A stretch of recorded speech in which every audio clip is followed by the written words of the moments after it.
하나님 말씀입니다. 이사야서 64장 1절로 4절 말씀 교독합시다. 원하건대 주는 하늘을 가르고 강림하시고 주 앞에서 산들이 진동하기를 불이 섭을 사르며 불이 물을 끓임 같게 하사 주의 원수들이 주의 이름을 알게 하시며 이방 나라들로 주 앞에 떨게 하옵소서. 주께서 강림하사 우리가 생각하지 못한 두려운 일을 행하시던 그때에 산들이 주 앞에서 진동하였사오니 주 외에는 자기를 앙망하는 자를 위하여 이런 일을 행한 신을 옛부터 들은 자도 없고 귀로 들은 자도 없고 눈으로 본 자도 없었나이다. 아멘. 다 함께 기도하겠습니다. 하나님 아버지, 은혜와 사랑을 감사합니다. 복되고 거룩한 주일 하나님 앞에 나아왔습니다. 하나님의 음성 듣기를 사모합니다. 주님의 영광 보기를 원합니다. 주께서 함께 하시사 이 시간 영광 가운데 임재하셔서 우리에게 말씀하시고 주님을 나타내 주시옵소서. 우리가 하나님을 만남으로 우리의 마음이 새로워지고 변화를 받아 하나님의 기뻐하시고 온전하신 뜻을 따라 영적인 예배를 드리며 살아가는 변화된 인생이 될 수 있도록 우리에게 은혜를 베풀어 주시옵소서. 아버지 하나님, 우리의 앞길을 선하게 인도하시고 은혜 주시기를 사모합니다. 우리 하나님께서 우리와 함께 하셔서 복을 더하시고 우리와 만나는 사람들, 또 우리를 통하여 많은 사람들에게 복이 증거되는 놀라운 역사가 있도록 은혜 베풀어 주시옵소서. 우리의 복이 되시는 예수 그리스도를 전하고 그 예수 그리스도로 말미암아 행복한 삶을 살아가는 우리 모두가 될 수 있도록 도와주시옵소서. 특별히 이 땅에 세우신 위정자들이 하나님을 경외함으로 하나님 앞에 겸손하게 살아갈 수 있게 도와주시고 우리 선교사님들 붙들어 주셔서 성령으로 충만케 하여 주시옵소서. 이 시간 우리와 함께 하시고 은혜 주시기를 사모하올 때 우리 주 예수 그리스도의 이름으로 기도하옵나이다. 아멘.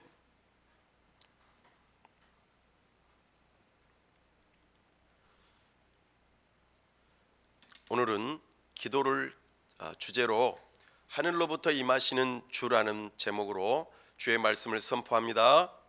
아멘. 오늘 우리가 읽었던 이사야서는 이사야라 하는 선지자가 기록한 선지서입니다. 이사야서의 가장 주된 주제는 하나님의 영광입니다.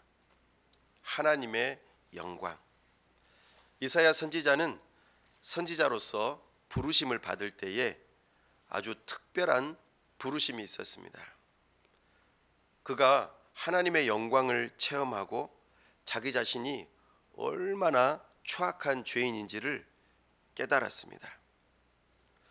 바로 그 자신이 죄인임을 깨닫고 내가 이제 죽게 생겼구나 이런 생각을 할 때에 하나님께서 그를 거룩하게 하시고 하나님의 선지자로 부르시는 사건이 있었습니다. 그렇게 하나님으로부터 부름받은 선지자는 하나님의 심판과 참으로 하나님께 돌아오라는 경고의 메시지를 끊임없이 이스라엘 백성들에게 전했습니다. 그러나 이스라엘 백성들은 마음이 강팍해서 마치 다이아몬드와 같이 아주 굳은 마음이어서 절대로 선지자를 통하여 주시는 하나님의 말씀을 듣지 않았습니다. 또한 이스라엘 백성들을 향하여 공격해오고 그리고 점령해오는 이방인들이 많이 있었습니다. 그들을 향하여서도 하나님께서 쓰시는 도구이긴 하지만 하나님 앞에 겸손해야 되는데 그렇지 못하고 자기들의 군사력만을 의지해서 하나님을 대적하고 하나님의 백성들을 짓밟는 일들을 서슴지 않았습니다. 그래서 이사야 선지자는 그 이방 민족들을 향하여서도 하나님의 심판이 있을 것을 말씀하셨습니다. 그러는 와중에 오늘 이사야서 64장까지 이어져 오면서 이제 마지막으로 이사야 선지자가 한 말씀을, 하나님의 뜻을 다시 전하고 있는 것을 우리가 보게 됩니다. 하나님께서는 분명히 심판자로 오실 것이다. 그러니 이스라엘 백성 너희들은 어서 속히 회개하고 하나님께서 베푸시는 자비와 사랑을 받아라. 하나님께서는 너희들을 구원하기를 원하신다. 비록 이방 민족들이 너희를 짓밟았으나 그들을 반드시 심판할 것이다. 이렇게 하나님의 뜻을 전하였던 것이죠. 그러면서 이사야 선지자가 오늘 말씀을 통하여 우리에게 보여주는 바, 하나님께서 지금 하늘로부터 이 땅에 오셔서 그 일들을 이루어 주십시오.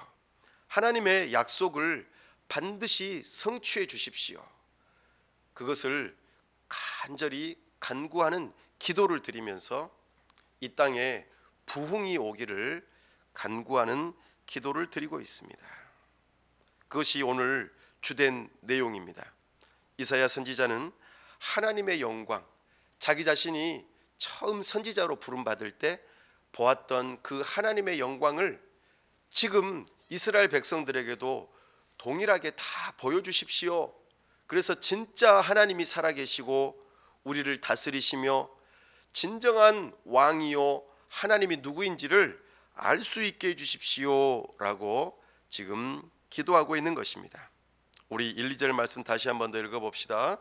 원하건대 주는 하늘을 가르고 강림하시고 주 앞에서 산들이 진동하기를, 불이 섭을 사르며 불이 물을 끓임 같게 하사 주의 원수들이 주의 이름을 알게 하시며 이방 나라들로 주 앞에서 떨게 하옵소서.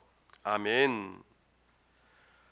이사야 선지자는 자기 자신이 경험했던 그 하나님의 영광을 지금 이스라엘 백성들에게도 나타내 보여달라고, 하늘을 찢고 강림하셔서 하나님의 놀라운 영광을 보여달라고 간구하고 있습니다. 오늘 우리가 읽었던 본문에는 크게 세 가지의 기도 제목이 나오는데 그 중에서 오늘은 두 가지 기도 제목을 함께 나누도록 하겠습니다. 참으로 이사야 선지자는 너무나도 가슴이 아팠습니다. 이스라엘 백성들을 보니 하나님 없이 살아가고 있었습니다. 그래서 이사야 선지자가 하나님께서 임재하실 때에 특별히 이런 기도를 드립니다. 주의 이름을 알게 해 주십시오. 주의 이름을 알게 해 주십시오. 영적으로 잠들어 있어서 하나님이 누군지, 하나님의 이름이 어떻게 되는지, 정말 하나님의 거룩하심이 무엇인지를 전혀 모르고 정말 죄인으로서 타락한 삶을 살아가며 하나님의 진노와 심판을 받을 수밖에 없는 그들을 향하여 하나님의 거룩하심을 보여달라고, 자기 자신에게 보여주셨던 그 하나님의 영광스러움을 보여달라고 간구합니다. 여기서 하나님의 거룩하심이란 하나님의 존재와 성품을 의미합니다.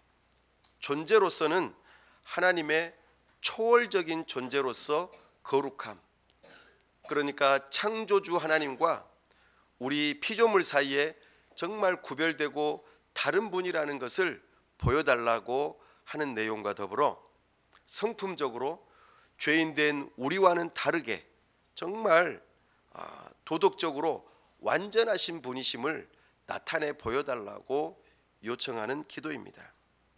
사랑하는 여러분, 우리 하나님은 절대적으로 초월하신 분이세요.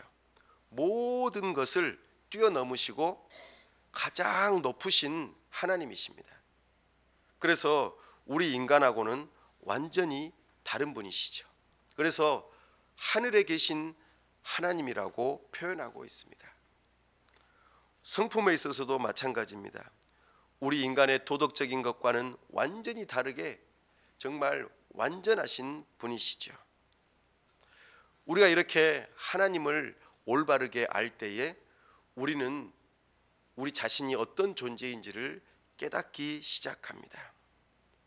첫 번째로 하나님께서 존재적으로 너무나 초월하시고 너무나도 뛰어나신 분이시기 때문에, 창조주 하나님이시고 하늘에 계신 하나님이시기 때문에 우리 자신이 피조물로서 정말 미천한 존재라는 것을 깨닫는 것이죠. 아, 나는 아무것도 아니구나. 그냥 먼지에 불과한 존재이구나. 죽어버리면 끝나는 존재이구나. 이렇게 자기 자신이 어떤 존재인지를 깨닫는 것입니다. 또 하나, 우리 하나님의 놀라우신 도덕적 성품 때문에 내 자신이 비참한 죄인이구나. 내가 얼마나 추악한 죄인인지, 내 마음속에서 들끓어오르는 이기심과 나를 사랑하는 마음, 다른 사람들을 향하여 정죄하고 비난하고 정말 도덕적으로 타락한 모습, 그 한없는 죄인의 모습이 깨달아지면서 저 시궁창에 있는 벌레만도 못한 존재라는 생각이 들어진다는 것입니다. 이것이 거룩하신 하나님을 만난 사람의 태도입니다. 그래서 거룩하신 하나님을 경험한 사람들은, 아, 나는 창조주 하나님이시자 하늘에 계신 하나님 없이는 나는 결코 살 수가 없다. 하나님이 아니면 나는 안 돼. 이런 의존하는 마음이 생겨납니다. 그러나 하나님을 만나지 못한 자들은 하나님이 필요 없어. 나는 무엇이든지 할 수 있어. 내 마음대로 할 거야. 이런 식으로 자기 독립성을 주장하며 자기 멋대로 살아가는 사람들이 바로 하나님의 거룩하심을 경험하지 못한 사람입니다. 여러분은 어떤 축에 속한 사람입니까? 우리 하나님은 그 어떤 것도 의존할 필요가 없으신 독립적이신 분이시면서 그로 인하여 아름다우신 분이십니다. 그러나 우리 인간은 오직 하나님만을 섬기고 의존해야만 살 수 있는, 그것이 비로소 인간다움, 아름다움을 되찾는 모습인 것을 우리는 기억해야 합니다. 우리 인간은 하나님을 의지하는 것 때문에 진정한 아름다운 모습을 찾을 수 있는 것이죠. 우리 인간을 정말 아름답다라고 여겨지게 그릴 수 있는 것은 하나님을 의존하는 그 모습일 것입니다. 이렇게 하나님의 거룩하심을 아는 자들은 하나님을 믿고 의지하고 하나님의 뜻을 따라 살아가는 것이 일반적일 것인데, 그러나 이스라엘 백성들은 그러지 않았습니다. 이스라엘 백성들을 통하여서 다른 이방인들도 그렇게 하나님을 섬기고 의지해야 되는데 이스라엘 백성들도 그렇게 하지 않으니 어찌 이방 나라 사람들이 그렇게 하나님을 의존하고 섬길 수 있었겠습니까? 이스라엘 백성들은 영적으로 깊은 잠에 들어 있어서 영적인 침체에 빠져 있었던 것입니다. 왜 그랬냐면은 바로 하나님을 아는 지식을 버렸기 때문입니다. 하나님을 알지 못함으로 마치 맹인이 앞을 보지 못하는 것처럼, 앞을 분간하지 못하는 사람처럼 그렇게 하나님을 의존하지 않고 내 멋대로 내 마음대로 살아가게 돼버린 것입니다. 결국에 이스라엘 백성들은 하나님을 의존하는 모습의 대표성을 가지고 그런 모습을 모범으로 보여주어야 하는데 그렇게 하지 못하고 하나님을 아는 지식을 버림으로 그렇게 영적인 잠에 들고 침체에 빠지고 만 것입니다. 그러니 자연스럽게 이방인들 또한 하나님을 알지 못하는 것이었습니다. 결국에는 하나님 앞에서의 죄는 무엇이냐 하면 하나님을 알지 못하는 무지가 죄입니다. 하나님을 알지 못함으로 그 결과로 수많은 악들이 나타났다는 것입니다. 하나님의 선하심과 하나님의 거룩하심을 그들이 알았더라면 그들의 삶 또한 선한 일을 통하여서 거룩한 삶을 통하여서 하나님의 뜻을 다 밝히 드러냈을 것인데, 그렇지 않으므로 죄가 있으므로, 하나님을 알지 못하는 무지한 죄가 있으므로 그들이 모르고 엄청난 악들을 행하였다는 것입니다. 이것이 바로 이스라엘 백성들과 이방인 곧 모든 사람들의 비참한 삶이었습니다. 그래서 사람들은 세상에 빛 대신 예수님께서 오셨지만 그 빛 대신 예수님을 알아보지 못하고 오히려 어둠을 더 사랑한 모습으로 살아가고 빛 대신 예수님을 결국에는 죽이는 일까지 발생했던 것입니다. 로마 가톨릭 교회는 이 무지에 대해서 죄라고 말하지 아니하고 오히려 신앙에 도움이 된다고 말하였습니다. 16세기 영국의 가톨릭 신학자인 헨리 콜과 당시 개신교 신학자인 존 주얼이 엘리자베스 1세 여왕이 주관한 가운데에서 공개 토론회에서 이런 말을 하였습니다. 내가 이 말을 하겠습니다. 비록 이것은 신학적인 표현은 아니지만 결코 터무니없는 말은 아닙니다. 무지라고 하는 것은 경건의 어머니입니다. 이 가톨릭 측 연사는 무지가 경건의 어머니, 신앙을 갖는 데에 도움이 된다고 말을 하였습니다. 어떤 측면에서 그렇게 말했냐면, 예배를 드릴 때에 영국 사람들이 모국어로 사용하는 영어를 사용할 것인가 아니면 라틴어를 사용할 것인가, 이것에 대한 논쟁을 하면서 하였던 말입니다. 예배를 드릴 때 제가 만약에 한국어로 하지 않고 라틴어로 예배로 진행하고 설교를 한다면 여러분들은 어떻겠습니까? 알아듣겠습니까? 전혀 못 알아들으면 하품만 나오겠죠. 한국말로 해도 하품이 나오는데요. 그죠? 네.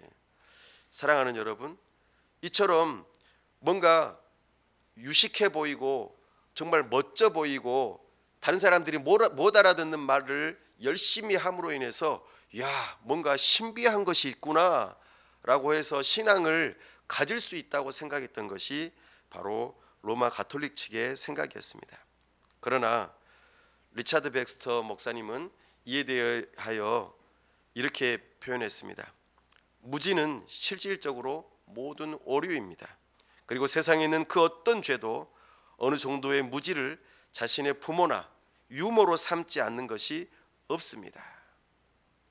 정말 그렇습니다. 무지는 정말 죄를 짓게 하는, 악을 행하게 하는 가장 결정적인 이유라는 것을 우리에게 말씀하고 있습니다. 이 무지가 당시 이스라엘 백성들과 이방 민족들에게 가득하였기 때문에 지금 이사야 선지자는 제발 하나님의 거룩하심 그 이름을 알 수 있게 해 주십시오. 이것을 강력하게 간구하고 있습니다.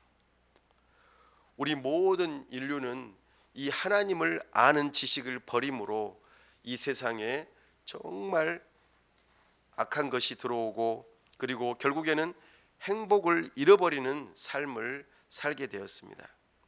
우리가 누구인지 그리고 어떻게 해야지 행복한 삶을 살 수 있는지를 알려면 우리를 지으신 분이 누구이고 그분이 우리를 지으신 목적을 알아야만 행복한 삶을 살 수 있는데 그 모든 지식을 다 버려버렸다는 것입니다. 이것이 참으로 안타까운 현실임을 이사야 선지자는 알고 있었습니다. 그래서 하나님의 거룩하신 임재가 있어서 하나님의 이름을 알 수 있게 해달라고 강력하게 요청하였던 것이죠. 오늘날 교회가 존재하는 목적이 무엇입니까? 첫 번째는 하나님을 알아서 예배하기 위해서 존재합니다. 두 번째는 교회 자신의 그 지체들을 하나님을 알 수 있도록 하기 위해서 존재합니다. 셋째로는 하나님을 모르는 세상을 향하여 하나님을 알 수 있도록 전도하기 위해서 존재합니다. 그러나 이 존재 목적을 점점 상실함으로 하나님을 향한 무지가 죄와 악을 가져왔다는 것입니다. 그렇게 로마 가톨릭이 무지 속에서 하나님께 예배함으로 진정한 성경에서 말하는 하나님을 알지 못함으로 미신적인 행위들로 가득했던 것이죠. 그래서 우리 개신교에 처음 1517년 마르틴 루터가 종교 개혁을 하면서 하나님을 힘써 알 수 있도록 그렇게 종교 개혁을 한 것입니다. 그러나 안타깝게도 이 종교 개혁을 했던 마르틴 루터가 그 10년이 지난 뒤에 자신을 지지하는 그런 사람들이 모인 곳에서 그들의 신앙이 어떠한가를 살펴보고는 깜짝 놀랐습니다. 왜냐하면 그들이 과거에 로마 가톨릭 아래에서 생활하였던 그 모습과 똑같은 모습으로 되돌아갔기 때문입니다. 그들이 교회 안에서 배워야 될 사도신경, 십계명, 주기도문에 대해서 전혀 모르고 있었어요. 루터는 자기 자신이 그렇게 목숨 걸고 종교 개혁을 일으키고 그렇게 신앙생활을 할 수 있도록 이끌었지만 10년이 채 지나지 않은 그 상황 속에서 교회의 지도자들이 성도들에게 사도신경도 안 가르쳐주고 십계명도 안 가르쳐주고 주기도문도 안 가르쳐준 거예요. 그러니까 성경을 읽지도 않고 신앙의 가장 기초가 되는 것도 알지 못하니까 오직 의인은 믿음으로 말미암아 살리라고 했던, 그렇게 강력하게 외쳤던 그 로마서의 말씀이 오히려 미신적인 믿음으로 바뀌어버리고 참으로 올바른 신앙이 되지 못한 것을 한탄합니다. 루터가 얼마나 슬퍼했는지 절망적인 어투로 자기 자신이 이것에 대해서 다시 한번 소교리 문답이라고 하는 책에서 이렇게 표현하고 있습니다. 그들은 주기도문도 사도신경도 십계명도 모릅니다. 그들은 마치 단순한 가축이나 이성 없는 돼지들처럼 살아가고 있습니다. 그런데도 복음이 주어지니까 그들은 기독교인의 자유만을 누릴 줄 알았습니다. 사랑하는 여러분, 마르틴 루터가 종교 개혁을 일으킨 동기가 뭐예요? 복음에 대해서, 성경에 대해서 무지한 그 가톨릭의 잘못된 것을 바로잡고자, 그 무지로부터 사람들을 건져내고자 목숨을 걸고 종교 개혁을 일으켰다는 것입니다. 그런데 도로 하나님을 아는 그 지식에서 떠나가 무지로 계속해서 빠져드는 그 모습이 있었다는 것입니다. 이것이 바로 악이라는 것입니다. 오늘날 우리 교회는 어떻습니까? 오늘날 우리 교회는 동일한 모습을 가지고 있습니다.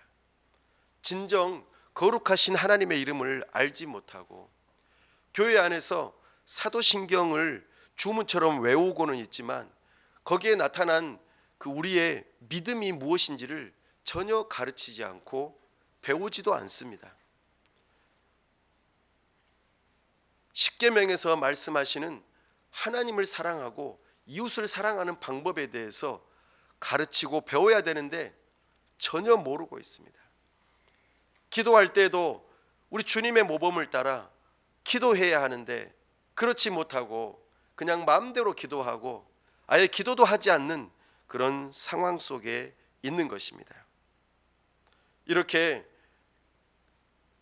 그리스도인이라고 하면서도 신앙의 가장 기초가 되는 것을 알지 못하고 그냥 자기 자신의 믿음은 교회 나오는 것으로 만족하고 봉사하는 것으로 만족하고 그렇게 헌금하는 것으로 만족하면서 그냥 살아가는 정말 안타까운 인생을 우리 대한민국의 그리스도인들도 동일하게 살아가고 있다는 것입니다. 이것이 오늘 우리가 가슴 아파하고 이사야 선지자처럼 하늘을 찢고 하늘을 가르고 하나님 임재해 주십시오, 하나님께서 이 시간 함께 해 주셔서 거룩하신 이름을 알게 해 주십시오 라고 우리는 기도해야 할 것입니다. 여러분은 얼마나 예수 그리스도를 알고자 노력하고 계십니까? 내가 그리스도를 아는 지식을 얻기 위해서 다른 것들을 포기할지라도 나는 이것을 배우기를 원한다, 나는 이것을 알기를 원한다, 그렇게 간절한 마음으로 예배에 나아오고 성경을 공부하고 함께 읽어가면서 그렇게 기도하며 살아가고 있습니까? 사랑하는 여러분, 우리는 주님 앞에서 정직하게 나의 상태를 살펴보고, 정말 일주일 중에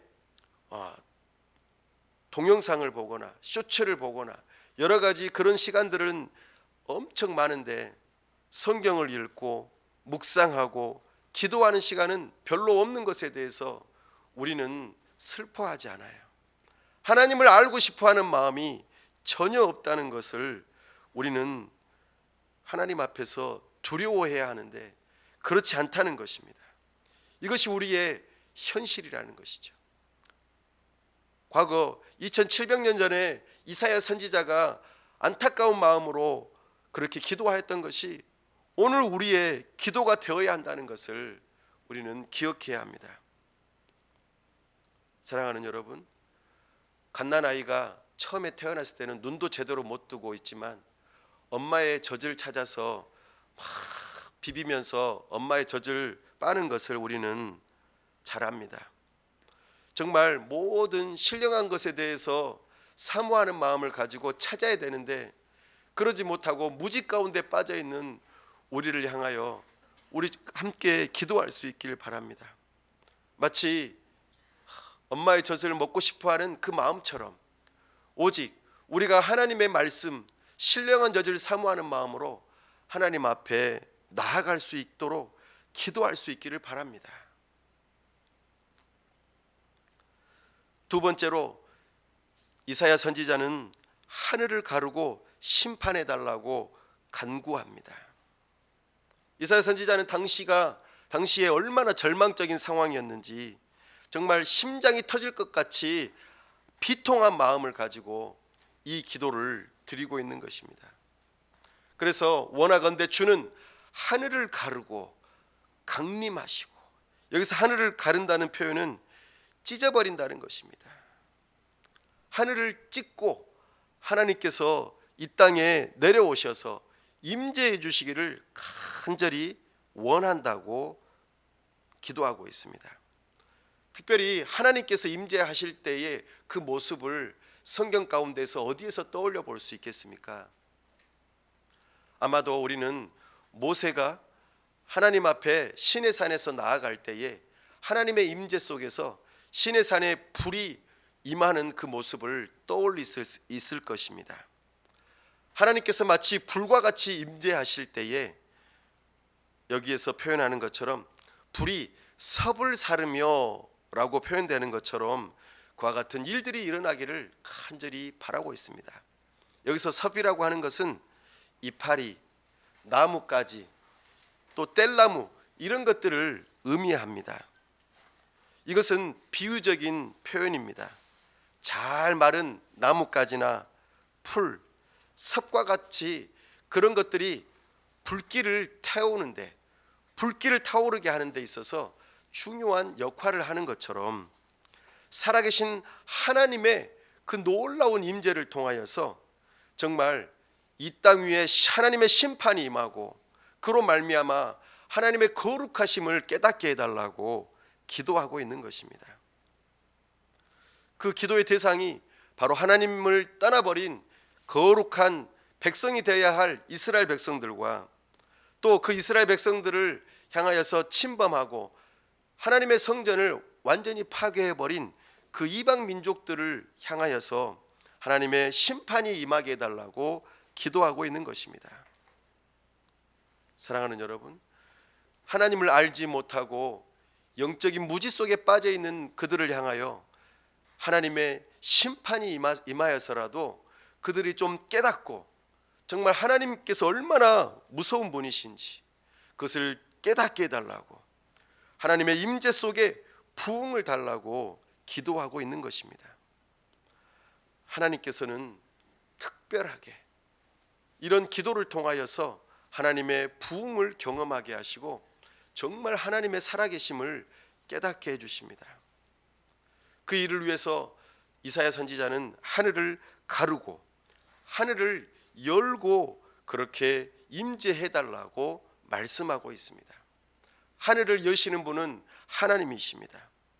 성경에 보면 하늘 문을 여시는 분은 하나님이시요, 또한 그렇게 열린 하늘 문은 어느 누구도 닫을 수 없다고 말씀하고 있습니다. 사랑하는 여러분, 하나님의 임재, 하나님의 심판, 하나님의 거룩한 역사하심은 오직 하나님의 권능에 달려 있다고 말하고 있습니다. 하늘문을 여셔서 부흥을 주시는 분도 하나님이시고 또 하늘문을 닫아버리고 부흥을 주시지 않는 분도 하나님이라는 것을 말씀하고 있습니다. 그러나 그 하나님의 역사하심을 지금 누가 간구하고 있습니까? 바로 이사야 선지자가 간구하고 있습니다. 다시 말씀드려서 하늘이 열리고 닫히는 부분은 바로 기도를 통하여서 가능하다고 말씀하고 있습니다. 하나님께서는 하나님의 이름으로 약속된 대로 기도하는 자에게 하늘문을 여시거나 하늘문을 닫으신다고 말씀하고 있습니다. 구약에 보면 엘리야 선지자가 하나님을 향하여 간절히 기도합니다. 뭐라고 기도합니까? 하늘문을 닫아달라고 기도합니다. 그리고 비를 내리지 않게 해달라고 간구하죠. 그러자 아합 시대에 3년 6개월 동안 비가 오지 않아서 가뭄이 가득했습니다. 많은 사람들이 굶어 죽었습니다. 얼마나 많은 사람들이 비가 오기를 바라고 간구했겠습니까? 당시에 우상을 섬기던 사람들이 특별히 섬겼던 그 신들이 누굽니까? 농부의 신입니다. 농사의 신, 우리에게 풍요를 가져다주는 그 우상들을 섬기고 그들에게 비를 달라고 간구했지만 아무런 응답이 없었습니다. 왜냐하면 하나님께서 하늘문을 닫으셨기 때문입니다. 그러나 하나님께서 엘리야를 통하여 다시 하늘문이 열려 하늘에 비가 내리고 정말 풍요로움을 달라고 요청하였을 때 놀랍게도 하나님께서는 하늘문을 여시고 비를 내려 주셨습니다. 그러므로 우리는 기억해야 합니다. 하늘문을 열고 닫는 것은 하나님의 주권이지만 그 하나님의 주권을 움직이는 것은 바로 하나님의 사람들이라는 것입니다. 특별히 하나님의 사람들의 기도가 하늘문을 열고 닫는다는 것을 기억하시기 바랍니다. 모두가 다 똑같이 기도하지만 하나님의 사람이 기도할 때와 그렇지 않은 사람이 기도할 때는 다른 결과를 낳는다는 것입니다. 그래서 신약 성경에 사도 야고보는 이렇게 기록합니다. 야고보서 5장 17절과 18절 말씀에 엘리야는 우리와 성정이 같은 사람이로되 그가 비가 오지 않기를 간절히 기도한즉 3년 6개월 동안 땅에 비가 오지 아니하고 다시 기도하니 하늘이 비를 주고 땅이 열매를 맺었느니라. 아멘.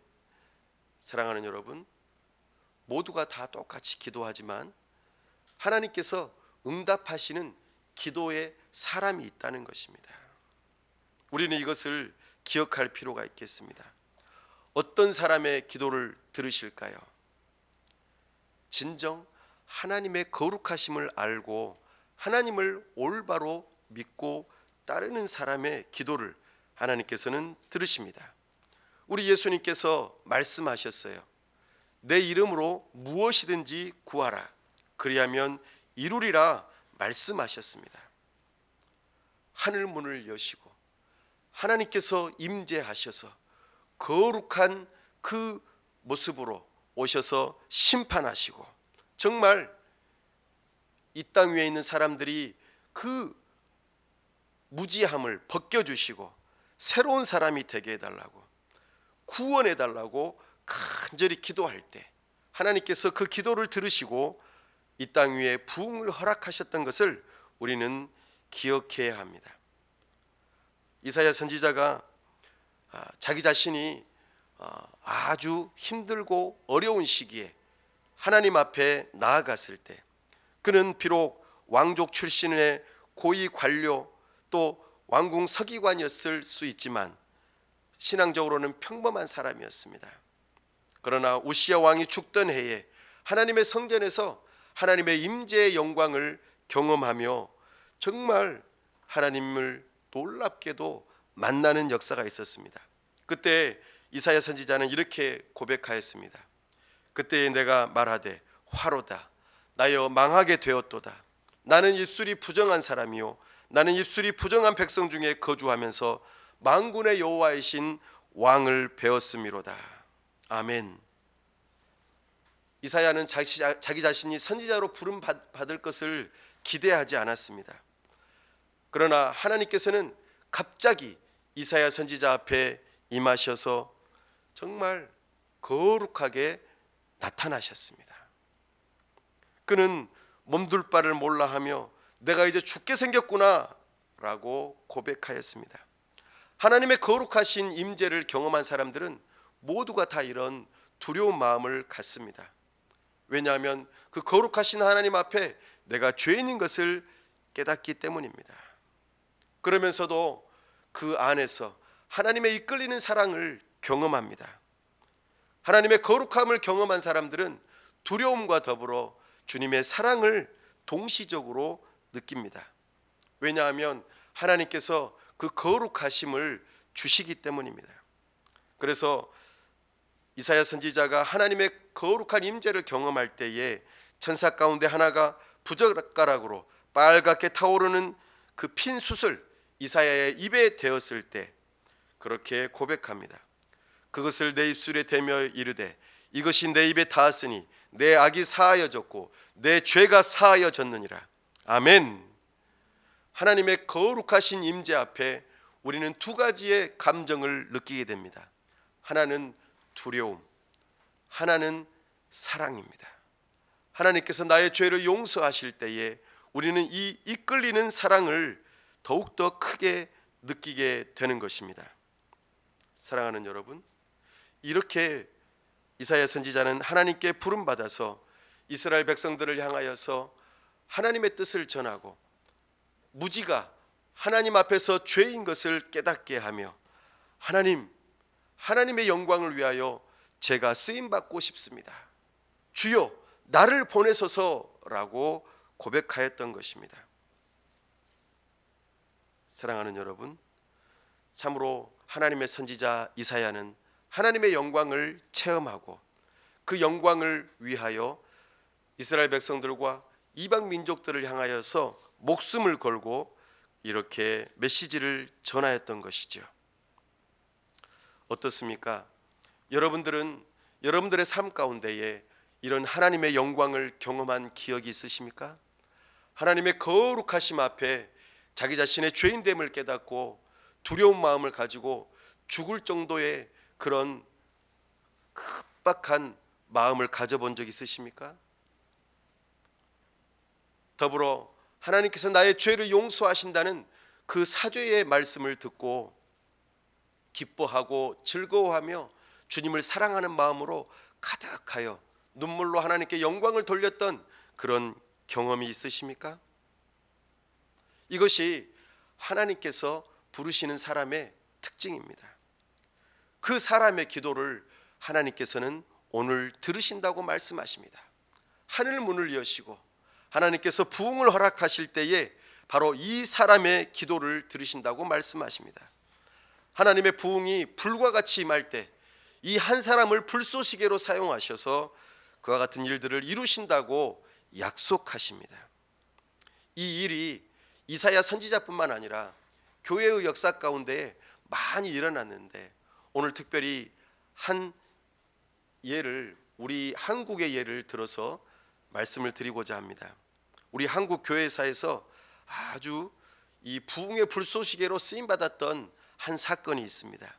그것은 우리나라가 저 북한과 남한이 서로 나누어지지 않았을 때, 그러니까 1903년, 지금으로부터 120년 전에 있었던 일입니다. 1903년 8월 24일부터 8월 30일까지 저기 북녘 땅 강원도의 원산이라고 하는 지역에 원산 대부흥회를 통하여서 하나님께서 기적을 일으키셨던 사건입니다. 여기에서 남감리교 교회와 캐나다 장로교 그에 속해 있는 그 선교사님들이 모여서 대부흥회를 열었습니다. 특별히 그 부흥회를 주도했던 분들은 여자 선교사님들이었어요. 선교사님들끼리 서로 모여서 하나님의 말씀을 연구하고 기도하며 하나님께 은혜를 구하고자 하는 그런 집회를 열었던 것입니다. 그때에 캐나다 출신의 한 선교사님, 로버트 하디라고 하는 선교사님을 강사로 초대했어요. 그 로버트 하디 선교사님은 그 초대에 기쁘게 응했으면 좋았을 텐데 이 선교사님은 거절했어요. 왜냐하면 그때 당시에 이 하디 선교사님이 마음의 부담을 많이 가졌어요. 왜냐하면 자기 자신의 영적인 상태가 그렇게 썩 좋지 않았기 때문입니다. 그리고 자기 자신이 이 감당하기에는 너무 어려운 주제가 여기에 담겨 있다고, 나는 강사로서 섬기지 못하겠다고 거절했습니다. 그러나 여자 선교사님들의 특유의 그 장점이 있죠. 아주 강권했습니다. 끈질기게 부탁을 했어요. 그렇게 끈질기게 부탁하자 이 로버트 하디 선교사님이 결국에는 승낙했습니다. 그런데 놀랍게도 여기에는 하나님의 숨겨져 있는 섭리가 있었습니다. 이렇게 강사로 섬기겠다고 약속을 한 이 로버트 하디 선교사님이 이제 이 사경회를 준비하는데 놀랍게도 하나님께서 이 선교사님에게 은혜를 주셨어요. 그동안 자기 자신이 사역을 해오면서 어떤 문제가 있었는지를 하나님께서 말씀을 통하여 깨닫게 해주셨어요. 그게 무엇이었냐면 첫 번째, 자기 자신이 매우 악하다는 생각이 들었어요. 자기 자신은 백인이고 여기 조선 사람들은 아주 무식하다, 배운 것이 없다, 그리고 더럽다. 그래서 이 사람들은 참으로 쓸모없는 존재들이다 하는 이런 아주 마음의 교만이 있었다라는 것을 하나님께서 지적해 주신 것이죠. 이 로버트 하디 선교사님은 그 말씀을 통하여서 자기 자신이 깨어지기 시작했어요. 특별히 누가복음 말씀을 통하여서 그 말씀을 더욱더 깨닫게 되었는데, 특별히 누가복음 11장 13절 말씀에 이런 말씀이 있었어요. 제가 나누진 않았네요. 너희가 악할지라도 좋은 것을 자식에게 줄 알거든 하물며 너희 하늘 아버지께서 구하는 자에게 성령을 주시지 않겠느냐 하시니라. 이 로버트 하디 선교사님은 이 말씀을 붙들고 기도하는 중에 자기 자신의 죄악된 것을 깨닫기 시작합니다. 이 하디 선교사님은 강원도 이 지역 원산 지역에서 사역을 하는데 3년 반 동안 열심히 사역을 했지만 열매가 없었어요. 사람들이 교회에 안 나오고 별로 교회가 세워지지 않는 그런 상황이었습니다. 그때에 이 실패한 원인이 무엇에 있다고 생각했냐면, 아까 말씀드렸던 것처럼 이 조선 사람들은 무식하다, 그리고 더럽다, 사람들이 무속에 빠져서 하나님을 도대체 찾지 않으려고 한다, 이런 사람들하고 내가 무슨 교회를 세우냐라고 하는 교만한 마음이 가득했다는 것이죠. 그러나 하나님께서는 이 로버트 하디 선교사님에게 이렇게 깨닫게 해주셨어요. 너는 너가 가지고 있는 지식, 그리고 너의 직업이 의사라고 하는 것을 의지하면서 사역하려고 했지만 너는 정작 성령 하나님의 능력을 의지하지 않고 기도하면서 하나님 앞에 도움을 구하면서 사역을 하지 않았다. 그러니 너는 성령 충만함이 없고 결국에는 어떤 영적인 열매도 맺지 못했다라는 것을 깨닫기 시작한 것입니다. 그래서 이 하디 선교사님은 말씀을 준비하다가 은혜를 받고 이제 선교사님들과 함께 사경회를 하면서 자기 자신이 깨달았던 말씀을 선교사님들 앞에서 이야기했어요. 그래서 하나님 앞에 제가 선교사님들에게 회개하며 고백합니다. 제가 선교사로서 3년 반 동안 열심히 일하고 노력했지만 정말 안타깝게도 열매를 맺지 못한 것은 조선 사람들이 잘못했고 조선 사람들이 무지했기 때문에 그런 일이라고 생각했습니다. 저에게는 아무 잘못이 없다고 생각했습니다. 그러나 하나님께서 깨닫게 해주셨습니다. 성령의 인도하심을 받지 않고 교만한 마음으로 자기 힘으로만 이 교회를 세워보려고 했는데 이것이 저에게는 가장 큰 문제였고 사역의 실패 원인이었습니다 라고 고백합니다. 이 말씀 앞에 다른 선교사님들이 큰 충격을 받았어요. 그리고 다른 선교사님들도 자기들의 죄를 고백하기 시작했어요. 그렇게 뜨겁게 기도하면서 통곡하면서 하나님 앞에 철저하게 회개하는 시간이 바로 그 시간에 일어났습니다. 그렇게 기도하다가 이 로버트 하디 선교사님이 마음속에 또 하나 깨닫는 게 있었어요.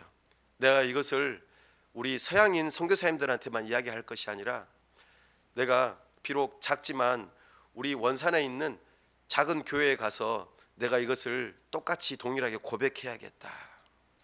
그래서 이 로버트 하디 선교사님은 1903년 8월 30일 날 이제 사경회가 끝나고 주일날 이제 교회에 갔어요.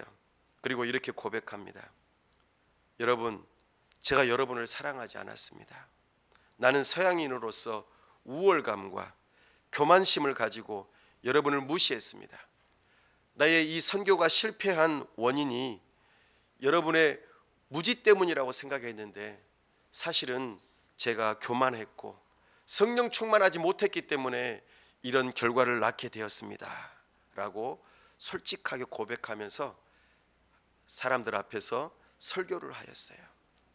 이 고백이 이 조선 사람들의 그 성도들에게도 큰 자극이 되었어요.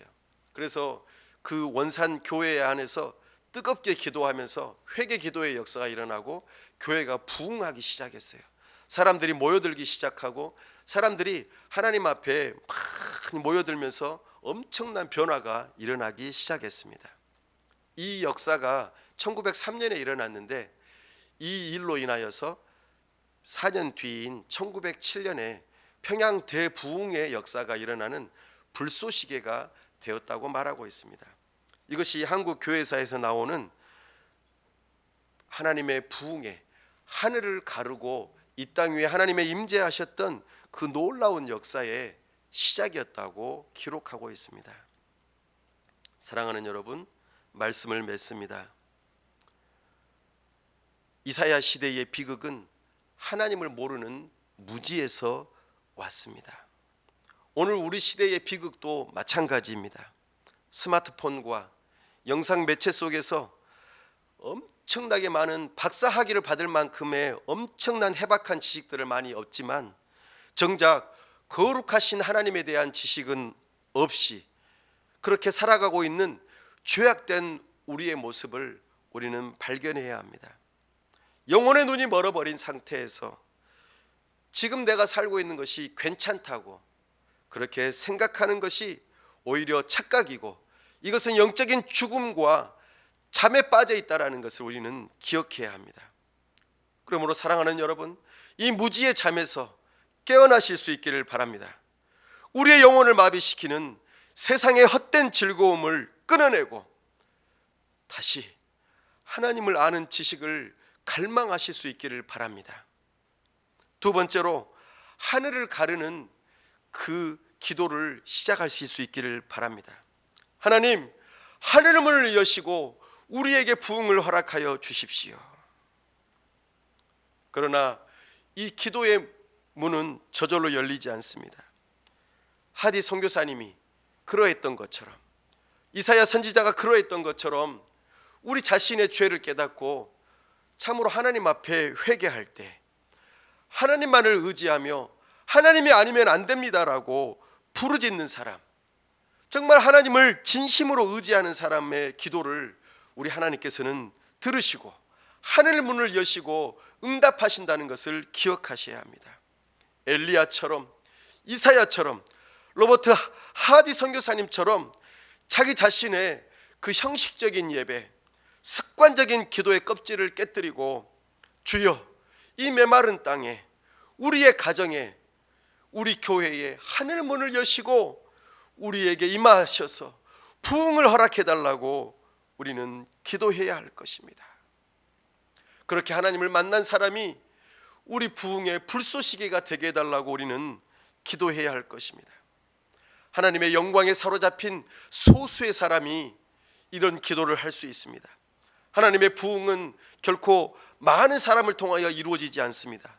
한두 사람이 주님의 이름에 모인 곳이 바로 교회요, 하나님의 부흥을 임하게 하는, 하늘 문을 열고 하나님께서 임재하시는 놀라운 역사가 일어난다는 것을 우리는 기억해야 합니다. 우리 하나님께서 누가 우리를 위하여 갈고? 라고 물으실 때에 주님, 제가 여기 있습니다, 저를 사용해 주십시오 라고 기도할 수 있는 그 한 사람을 찾으신다고 말씀하십니다. 사랑하는 여러분, 여러분들은 부흥의 불쏘시개가 되게 해달라고 기도하시겠습니까? 하나님을 향한 그 영광을 불붙는 심정으로 간구하면서 하나님의 거룩한 부흥이 오늘 나에게 임하게 해달라고, 하늘을 가르고 우리 주님께서 이 시간 내 마음 안에 임재해달라고, 하나님의 영광을 보게 해달라고 간구하실 수 있기를 간절히 바랍니다. 기도하겠습니다. 이 시간 함께 기도할 때에 무지의 잠에서 저를 깨어나게 해 주십시오. 하늘 문을 가르고 기도할 수 있게 해 주십시오. 부흥의 불쏘시개로 저를 사용해 달라고 이 시간 다 같이 함께 말씀을 붙들고 기도하겠습니다.